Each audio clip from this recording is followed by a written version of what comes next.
Fais coucou. Salut les Bella. Non mais attends. Il suffit de les dates. Salut les Bella. Ici c'est Carabella dans la maison.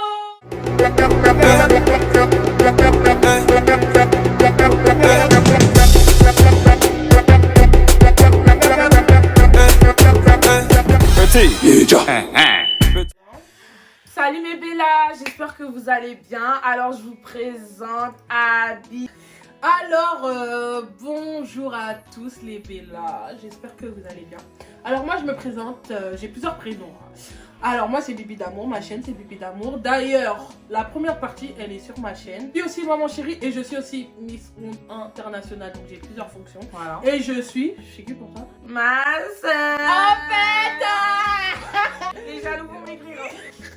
Bref, en tout cas, bonjour, j'espère que vous allez bien. Alors aujourd'hui, je vous fais cette vidéo car je vous avais demandé de me poser certaines questions, de me poser certaines situations qui vous arrivent dans votre vie, sur Insta et sur Snap. Vous m'en avez envoyé et là, aujourd'hui, je vais vous répondre avec ma soeur, voilà. Elle présente un peu de mon côté, comment, voilà, c'est ma soeur, voilà. Et on a la même façon de penser, la même façon de réfléchir, donc voilà pourquoi on marche ensemble. Voilà, marcher avec des gens qui ont la même vision que vous. Grave chiante en fait. Bref, je pense qu'on va commencer la vidéo parce qu'elle est grave agitée. Donc allez, go. Alors, première situation. Je n'aime pas le meilleur ami de mon mec. Il est trop dans sa vie. On dirait sa meuf. Déjà, madame, on dit pas on dirait sa meuf parce que tu es sa meuf. Mais bon. Et quand on est à 3, il ne me calcule pas. Déjà, en fait, je suis mitigée. Je me mets dans la place du meilleur ami. Et en fait, moi, je me mets à la place d'un meilleur ami et il se met en couple. C'est-à-dire que quand ils se sont connus, tu n'étais pas là. Je parle de cette optique-là. Quand ils se sont connus, tu n'étais pas là. Et de l'autre côté, c'est quand tu te mets en couple, c'est ta meuf. Tu vois ce que je veux dire? C'est elle que tu as capté. Je pense que dans cette situation, il faudrait faire le juste milieu. Juste milieu dans le sens qu'en vrai des vrais, même si tu parles full up, c'est son meilleur ami, il va pas le quitter. Tu vois, tu vas perdre ta salive pour rien. Moi, je pense qu'en vrai de vrai, chacun a son temps en fait. Ouais, voilà, faut qu'il. Voilà, toi, t'as ton rôle de. Et puis, pourquoi vous captez à 3, ouais, déjà en plan Huc. Moi, les trucs à 3, je déteste ça. Tout le monde le sait. Les trucs à 4, à 3, là, c'est pas mon délire. Voilà. C'est soit on se capte tout seul. Voilà. Soit on se capte à 2, soit on se capte pas en fait. Soit t'es avec ton pote, soit t'es avec moi. Voilà. Un temps pour tout le monde. Wesh. Je pense que si chacun se remet à sa place, tout ira mieux. Ouais. Regarde, en fait, le truc, c'est quoi? C'est qu'il y a un problème. Il y a un problème dans le sens où il mélange tout. Il y a l'ami et il y a ton mec. C'est-à-dire que toi, quand tu vas capter ton mec, tu vas jamais me ramener. Enfin, tu vois ce que je veux dire? Le problème vient de là déjà. Le problème vient de là qu'en mode, vous vous mélangez. Tu vois ce que je veux dire? Tu l'aimes pas parce qu'il est trop dans la vie de ton mec ou tu l'aimes pas parce que tu l'aimes pas? Moi, je pense qu'elle l'aime pas parce qu'il est trop dans la vie de son mec. En gros, c'est comme si c'était son sac à main. Mais à un moment donné, ma chérie, c'est que tu devrais t'adapter. Moi, je pense que déjà, il est trop dans sa vie, c'est-à-dire qu'il était déjà dans sa vie avant que tu viennes. Si tu parles en termes de meilleur ami, si, moi, je pense que tu as la parole, si en mode, c'est son meilleur ami après toi, genre ils se sont connus après toi. Les meufs, on peut capter genre en mode, par exemple, moi je capte moi-même et je ramène Chiara. Mais nous, moi je serais plus avec mon mec, mais un gars il sera plus avec son pote, ce qui est tout à fait normal. Je pense que tu dois d'abord régler ce problème-là, c'est que arrêter le mélange. Le mélange, c'est ça qui vous tue en fait. Je pense que si le problème du mélange il est résolu, c'est carré. J'espère avoir répondu à ta question. Bon, en tout cas, c'est ça qui est là. Voilà. Je sortais avec un mec pendant 3 mois et au final, il m'a ghosté. 2 mois après, je l'ai croisé avec son ex. De base, il n'était plus avec depuis 4 mois. Il m'a ghosté. En vrai des vrais, les hommes, si c'était comme ça, c'est qu'en fait, déjà, ils aimaient toujours. C'est pour ça, s'il vous plaît, les filles. Les garçons, s'il y a des garçons qui nous suivent, guérissez avant de vous mettre en couple. C'est qui?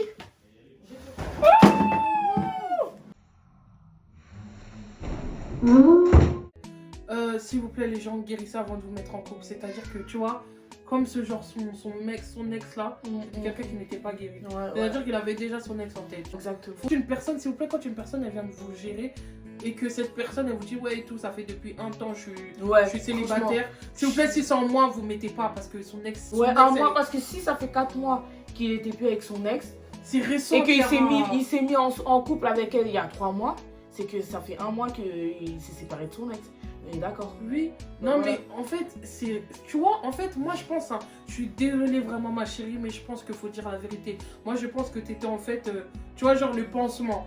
Faut se dire les choses. Ouais, le pansement. Tu étais le pansement, ouais, et clairement mode, quand elle est revenue dans sa vie, bah salut en gros. Ouais, salut. C'est dommage, mais c'est pour ça, hein, pour peu que tu ne sois blessé. C'est pour ça qu'il est très important de voir ces situations bien analysées. Soyez concentrés quand il vous arrive un bourbier ou un problème. C'est-à-dire que, tu vois, là, la prochaine fois, tu ne mets pas avec un mec qui vient de... Ça fait 4 mois qu'ils étaient plus ensemble, te mets pas. Elle te dit oui, ça fait 1 mois, je suis plus avec elle. Parce que en 4 mois, tu n'oublies pas une personne. Ouais, je te parle en connaissance de cause. Ah, donc j'espère avoir répondu à ta question, mais en tout cas, ne sors plus avec ce genre de personnes qui viennent de sortir d'une relation. Voilà. Alors, grand frère m'interdit de sortir avec des gars alors que j'ai bientôt 20 ans. Moi, je trouve ça ridicule. Hein. Déjà, tu sors avec un gars, d'où ton frère. Moi, c'est ça, je suis contre. Moi, je suis contre, en fait. À un moment donné, il faut que tu fasses ta vie, tu vois. Ouais. Après, on peut pas lui dire. Si on va pas lui dire de se rebeller contre son frère, c'est assez vague cette question. Moi, je pense que mon frère m'interdit de sortir avec des gars bientôt 20 ans. En vrai, de vrai, le grand frère, faut parler au grand ref. Vrai de vrai, depuis tout à l'heure, on relie la question parce qu'on la comprend pas en fait. C'est ridicule. Mon grand frère m'interdit de sortir avec des gars. Déjà, j'arrive pas à répondre. Non, mais on est des vrais, hein. Forcément, tu vas rencontrer l'homme de ta vie et ça, tu vas être à l'encontre de ce que ton frère t'a dit. Donc, rebelle-toi. En vrai, des vrais. Bah oui, tu vas finir par te rebeller. Bah oui, à un moment donné, c'est pas. Ma chérie, mais c'est juste son somme. Puisqu'à un moment donné, tu vas pas être célibataire toute ta vie. Il faut bien que tu aies des puis, enfants. si tu veux sortir avec des gars, là, sors avec des vrais gars, hein, des gars sérieux. Parce que c'est pas demain, tu te fais maltraiter là-bas. Et puis, t'appelles ton frère en fait. Parce que voilà, il va. Oh non, mais oh non, je t'interdis. Qu'est-ce que tu fous là-bas en fait? Qu'est-ce que tu foutais là-bas? Parce que le gars il t'a interdit, t'as fait ça en soum. J'espère que tu vas sortir. Il faut savoir que les grands frères aussi, s'ils te disent que ça c'est pour te protéger, parce qu'il lui-même il sait que c'est un bâtard. Tu dis que peut-être ce que lui il fait à certaines filles, peut-être qu'il y a quelqu'un qui va venir faire ça à sa soeur. Bon. Ma chérie, sois discrète seulement. Franchement, ma chérie, sois discrète, fais ça en soum et puis essaye de ne pas te faire attraper. Ouais, c'est ça, parce que forcément c'est dans ces forcément, et puis forcément un jour tu vas te faire attraper parce qu'il faudra bien que tu fondes une famille. Si tu te fais attraper, tu t'en fous en vrai. Ouais, tu t'en fous, frère. Non, en vrai, là, de la manière elle a écrit mon frère m'interdit, ça veut dire que là, depuis toutes tes années, jusqu'à tu vas avoir 20 ans, t'es jamais sorti avec un gars. Ça veut dire déjà de 1, tu n'as pas d'expérience. Ça veut dire là, en fait, tu sais pas comment t'y prendre avec un gars et tu sais pas si le gars, en fait, il va faire du sérieux avec toi. Voilà, tu vois ce que je veux dire ou pas? T'as pas d'expérience, ça veut dire il y a un gars, il peut venir te manipuler, te faire n'importe quoi, te frapper, t'as pas d'expérience parce que tu connais rien à l'amour en fait. Tu vois ce que je veux dire? Et en fait là, déjà t'es retardé déjà de 1, t'es retardé, tu connais rien, voilà, à cause de ton frère, tu connais rien à l'amour. Et ma chérie en fait, je sais pas en fait. En fait, si tu cherches pas à te rebeller, tu vas jamais connaître. Donc fais ça en sous, mais... Accepte les coups ma gueule. Voilà, bonne chance, hein, bon courage. C'est dur mais il faut être cru. Ouais. Alors... Je sais que mon mec me trompe, mais j'arrive pas à le quitter, c'est mon premier amour. Moi, franchement, reste dans ta relation. Non, premier amour, c'est chaud, ouais. Non, attends, je sais que mon mec me trompe, tu vois, essaie. Ensuite, mais j'arrive pas à le quitter. Tu sais, regarde, dans la vie, hein, je vais t'expliquer là, je te regarde-moi dans les yeux. C'est pas parce que t'aimes une personne que tu dois supporter des bêtises. Parce qu'en faisant ça, ça te blesse. Et je te jure, là, je te dis quelque chose que j'ai maîtrisé et que j'ai vécu dans ma vie. C'est-à-dire que tu auras des blessures énormes dans ton avenir, mais tu n'auras pas idée. Et tu vas te dire que putain, pourquoi je suis pas partie depuis longtemps? Et je veux pas que tu arrives au stade où moi je suis déjà arrivée, parce que c'est une catastrophe. Faut que tu penses à ce que tu mérites. C'est vrai, c'est ton premier amour. Je sais pas t'es dans quelle religion, mais moi personnellement je suis chrétienne et moi la Bible elle dit quoi? C'est que quand t'aimes une personne, tu vois la manière dont t'aimes ta mère. Est-ce que tu peux faire du mal à ta mère? Non. Pourquoi? Parce que tu l'aimes tellement. Et moi, je pars du principe que quand le mal rentre, c'est qu'il y a un problème. Le mal rentre, même si c'est ton premier amour. Tu sais, tu peux très bien... Moi, il y a beaucoup de personnes que j'aime énormément, mais qui ne sont pas dans ma vie. On se parle plus, mais je les aime énormément. Tu peux être dans ce cas-là. Et il faut que tu pries. Tu demandes à Allah, demande à Dieu. Tu dis qu'il te vienne en aide. Qu'en vrai, des vrais, là, on a beau parler, mais si ton cœur, il est là-bas, c'est bizarre. Là, j'ai beau te consoler, hein, mais si ton cœur, il est là-bas, tu vas rien comprendre. Ouais. Donc demande l'aide de Dieu, franchement. Tout ce que je te demande dis, l'aide de Dieu. Je sais pas, mais l'amour, c'est le fait que déjà c'est ton premier amour, en fait, il sait que tu l'aimes en fait, mais que tu partiras pas, etc. Ou sinon, si tu ne veux pas partir, ou si l'option A, c'est-à-dire en mode te rendre compte de tes valeurs, etc. Nanana, ce que tu peux faire, c'est que tu peux prier pour lui. Tu demandes à Dieu de le changer, afin qu'il soit à ton image et qu'il soit parfait. Comme tu veux rester dans la relation là, tu acceptes de souffrir, bah accepte de souffrir pour lui dans la prière. Et Dieu, avec sa miséricorde, il changera ton regard. Fraîche, ma chérie. Non, mais en vrai, si l'option A, ça ne te plaît pas et que B, tu trouves que vas-y, dès que je te dis saoule Dieu tout le temps, tu le saoules afin qu'il change pour toi. Parce que Dieu verra que tu l'aimes sincèrement d'un cœur énorme. Voilà, j'espère avoir répondu à ta question. Prochaine question.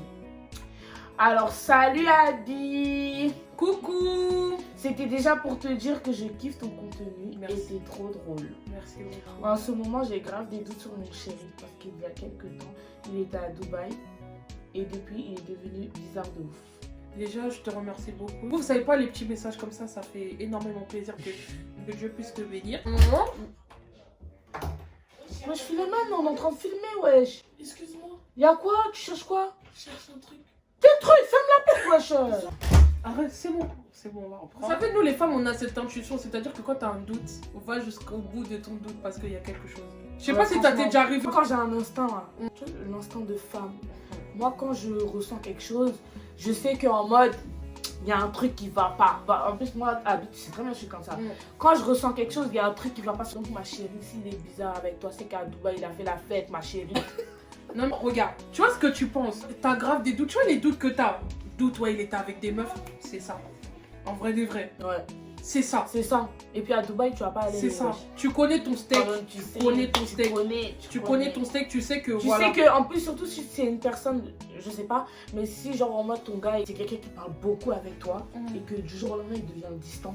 Tu sais qu'il y a quelque chose. Il y a un problème déjà. Il y a un problème en fait. Alors que si c'est genre c'est ton gars ou vas-y vous avez pas trop de conversation, enfin vous parlez mais genre essaye déjà. calme, Après essaye de voir parce que ça peut être un problème de famille, tu vois, on sait pas.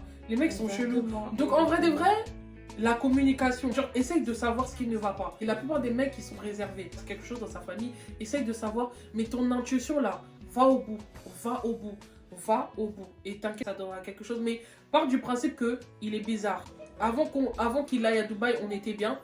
Il est revenu de Dubaï, on est bizarre, c'est qu'il y a eu un problème entre temps. Essaye de résoudre et tu vas le résoudre. Voilà. Si tu veux résoudre, toi aussi va à Dubaï. Mais toi aussi va à Dubaï, voilà. Quand tu reviens là, tu vois la meuf bizarre aussi. Lui aussi va se poser. Lui aussi va se poser des questions. Tu vois ce que je veux dire? On va. En tout cas, fais la même chose. Voilà, fais la même chose. Avec vous ton deux. billet. Voilà. Vous deux, vous allez vous poser les mêmes questions. Confirmer le code. Mais ce qu'elle a dit là. Mais c'est ça ma chérie. Voilà. Tu me fais ça, je te fais ça. Voilà. Tu vas à Dubaï, je vais à Dubaï. Et tu dis Dubaï, ça change. Hein. Voilà, tu dis franchement Dubaï, ça change. Revenu, donc tu as fouetté. En fait. Tu vois, non? Donc voilà ma chérie, franchement, et comme ça c'est qu'il y a un truc. Et toi-même tu sais qu'il y a un truc. Donc cherche à savoir le truc. Ou si tu veux pas chercher à savoir, fais comme lui. Voilà, j'ai une question. Alors, ça fait 6 mois que ma cousine sort avec un daron Z. Bon, vous savez c'est quoi Z? C'est zaïrois, congolais, voilà. Et qu'il entretient... Quoi? Et qu'il l'entretient. Mais le pire, c'est que le daron en question, je connais l'un de ses enfants qui est une connaissance. Je sais pas que faire. Je sais pas quoi faire. Attends, on relit? T'es bête, désolée, mais... Mais déjà, attends. Ouais, attends. C'est la meuf qui pose la question là. Est-ce qu'elle est normale? C'est elle qui a le problème parce qu'en vrai des vrais, tu sais déjà. En fait, ta cousine déjà, enfin. Mais attends, déjà, est-ce que tu conseilles ta cousine déjà? Genre, non, je sais pas, non, mais tu sais que non, mais puisque là, si elle nous pose la question, c'est-à-dire qu'en mode, sa cousine, elle côtoie le tonton, elle sait, elle connaît l'enfant du tonton là et elle dit pas à sa cousine. Si elle nous a posé ça, on est d'accord sur ça? Oui. Elle lui a pas dit, mais dis, en fait. Mais je comprends pas là, en fait. Mais c'est pour ça que j'ai dit, elle conseille pas sa cousine. Et vous nous perdez avec vos questions bazardées. En vrai de vrai, attends, c'est ta cousine. Mais va lui dire en mode. Le tonton en question va cibler notre tonton. Je connais son enfant. En vrai, s'il vous plaît, quand vous, en fait, vous voyez Chiara comme elle est là. Chiara, je lui dis c'est 4 vérités. Comme elle me pose, elle me dit mes 4 vérités. Apprenez à dire les 4 vérités à votre entourage, frère. Si tu lui dis, ouais, est-ce que ça va tuer? Quitte le tonton, frère. Exactement, et après, si elle veut rester avec lui, c'est son dos en vrai de vrai. Parce que, voilà, c'est ta cousine. Mais en vrai, c'est sa cousine. Si elle est avec le gars, c'est parce qu'il lui a apporté quelque chose. Comme elle a bien dit, il l'entretient. Tu vois ce que je veux dire? Donc en vrai, elle-même, c'est une cousine, même elle aime qu'on l'entretienne. Tu vois ce que je veux dire? Donc en vrai de vrai, je pense que même si elle dit à sa cousine, ouais, je connais nanani, nana, elle va rien faire. Déjà, c'est sa cousine, elle serait avec un tonton, un daron, déjà de 1. Elle est avec lui parce qu'il l'entretient. Et elle aime bien en fait, elle aime bien ça. Elle aime bien le fait que le daron l'entretient. Tu vois ce que je veux dire? Donc le fait que sa cousine vienne lui dire qu'en mode, Chiara, Ouais. On va pas faire long. C'est pas tes histoires. Non, ouais, en vrai, ouais. Pas tes Laisse histoires. ta cousine faire sa vie, frère. Et Essaye voilà. de lui parler en vrai de vrai, puisque tu vois, ça c'est un truc de conscience. Putain, Starfoula, je connais son enfant. Tu vois, en plus, si on parle comme ça, je pense qu'elle voulait dire aussi que elle connaît aussi la maman de. Tu vois, au moins, elle connaît la femme. Parce qu'on va dire que sa cousine, c'est sa deuxième meuf. Et peut-être même que fond du monsieur en question, qui ait une connaissance pour elle, moi, elle va se dire, mais le jour où si lui il apprend ça, il va pas lui dire, mais attends, c'est pas ta cousine. Et toi, tu savais. Et genre, moi, tu savais pas. Tu vois ce que je veux dire? Il y a plein de situations comme ça. Non, mais en vrai, des vrais, dans la vie, tu sais, faut faire quoi? Tu parles à ta cousine parce que tu peux pas aller voir l'enfant en question, ouais, et tout. Tu peux pas aller sopa ta cousine. Tu peux pas aller en gros, cave ta cousine, genre que, vas-y, ma cousine, elle sort avec ton père. Non. Elle peut que parler à sa cousine, sa cousine, elle écoute pas. Bref, en tout cas, les Bella, on va passer à la suite. Alors, comment faire pour sortir d'une relation toxique? Ça, c'est pour toi, ça. On va traiter cette question en dernier. C'est quoi la prochaine question? Je suis en couple, mais c'est plus fort que moi. J'aime trop plaire, je sais pas comment faire. Ma chérie, t'aimes trop plaire. T'es pas en couple. Non, mais en soi, déjà, il faut savoir que quand tu veux plaire, c'est que t'as un problème, t'as un manque d'amour. Ouais. Déjà de 1, et t'as un manque de confiance en toi. Ouais. Je suis désolée. Parce que si t'arrives au point où tu veux vraiment plaire, mais vraiment plaire aux gens, c'est que pour toi, tu peux plaire à tout le monde, c'est bref. De ouf en fait. Genre, mais ça, c'est un manque d'amour. Tu penses qu'il s'est passé quelque chose dans ton enfance qui a fait en sorte que. Je pense que t'as pas eu l'amour qu'il fallait d'un parent. Donc, du coup, tu veux satisfaire tout le monde. Parce que quand t'étais petite, t'as pas pu. Tu vois ce que je veux dire? Des fois, en fait, on a trop tendance à régler le surplus. Retour dans ton enfance. C'est-à-dire, répare tes blessures. Répare tes blessures intérieures. Là, il y a un très gros problème en toi. Parce que si tu veux plaire à tout le monde, c'est que tu as un très grand problème en toi. En fait, le problème là, c'est qu'elle est en couple en fait. Elle est en couple, mais elle veut plaire à d'autres personnes, c'est-à-dire à d'autres gars en fait. Oui, mais c'est pour là, ça. Là, de la manière elle parle, c'est en mode j'ai envie de plaire à d'autres gars. Déjà, tu veux plaire, te mets pas en couple. Je suis désolée en fait. Parce que t'aimerais pas que en fait, ton gars, il pense comme toi. Tu vois, là, ce que tu viens de dire, ta parole est pas en perte. Parce que les gens qui aiment plaire, ils aiment bien même se mettre en couple. Tu vois, tu vois, c'est les gens ils aiment bien le feu. Tu vois, en mode je suis en couple mais je plais. Tu vois, c'est un peu de tu vois ce que je veux dire. Mais moi je pense que si tu veux vraiment de bip, et plaire à tout le monde, c'est plaire à n'importe qui, tu vois. Ok, tu plais à tout le monde mais tu plais à n'importe qui. Franchement, vaut mieux cibler les bonnes personnes. Franchement. Et si franchement moi ce que je te conseillerais, tu fais ce que tu veux. Franchement. Wesh, tu fais ce que tu veux, mais moi je te conseillerais c'est que déjà tu mets une petite pause à ta relation et tu te reconcentres sur toi-même parce que tu as beaucoup de choses à régler. Arrête! Genre, je comprends pas. Tu veux plaire pourquoi en fait? Dans quel but? Genre, dans quel but tu veux plaire aux gens? Dans quel but? Dans tous les cas, ma chérie, nous on te propose ça. Après, tu fais ce que tu veux. Ouais, franchement, il y aura la prochaine et dernière question. Comment faire pour sortir d'une relation toxique? En fait, ça c'est tout un processus. Je pense que en fait, comment faire pour sortir d'une relation toxique? C'est-à-dire que dans la vie, déjà, il faut que tu aies des principes et des valeurs. C'est-à-dire que si tu vois que par exemple, c'est comme si Karim fait une phrase et ça a l'encontre de mes principes et de mes valeurs. Faut que tu aies des principes et valeurs. Et quand une personne, elle enfreint tes principes et valeurs, automatiquement tu vas partir. Automatiquement. Je pense que tu as des principes, c'est-à-dire que le mec, il peut pas me taper. S'il te tape, tu vois, en mode bye. Tu vois ce que je veux dire? Et je pense que si tu as ça dans ta vie, c'est là que tu auras ce déclic. Parce que moi, je suis le genre de fille, hein, même ma famille me dit qu'il faut avoir des problèmes avec tout le monde, mais pas avec Abby. C'est-à-dire que moi, en fait, je prends mon temps, ok, il n'y a pas de souci. Je t'aime, mais en fait, je n'aime pas les bêtises. Et vraiment, ça c'est vraiment ma phobie. C'est-à-dire que je peux... Même ma mère, hein, pour vous dire, ma mère, quand elle faute avec moi, je la pose et je lui dis ces 4 vérités. Je peux paraître impoli, hein, mais au moins je lui dis. Parce qu'en fait, tu vois, ça colle pas. Moi, je pense que tu devrais te discipliner. Voire faire vraiment un bilan. Ce que je veux d'une personne, ce que je veux pas. Et si tu vois que cette personne-là, elle est dans la case de tu ne veux pas, automatiquement ton cœur va repousser une personne. Tu peux ne plus parler à une personne et l'aimer à distance. Hein. Tu peux très bien faire ça. Les gens en fait ils restent par sentiment. Non. Parce que plus tu vas rester, plus tu vas bien te faire hug. Tu vas bien te faire hug. Tout ça. Oui, tout ça. Ok. Donc pars bien avant. Sors vraiment d'une relation toxique parce qu'il faut savoir que quand tu es dans une relation toxique, c'est tout un... Bref. Ma chérie, ça on va développer après. Là, on est fatigué. Franchement, on est fatigué. Donc, la fin, mes Bella. J'espère que ça vous a plu. J'espère aussi que la semaine prochaine, vous allez développer vos questions et tout, vos situations. Comme ça, on va mieux répondre. Voilà. Donc, voilà, c'est la fin de la vidéo. Et je vous fais de gros bisous, mes Bella. Hein? Bisous. bisous les petits cœurs de mon bébé d'amour. Caramela. Bref, la première vidéo, j'étais pas trop excitée, mais là, je suis vue. Non. Petit idiot. Petit, j'ai déjà. Petit idiot.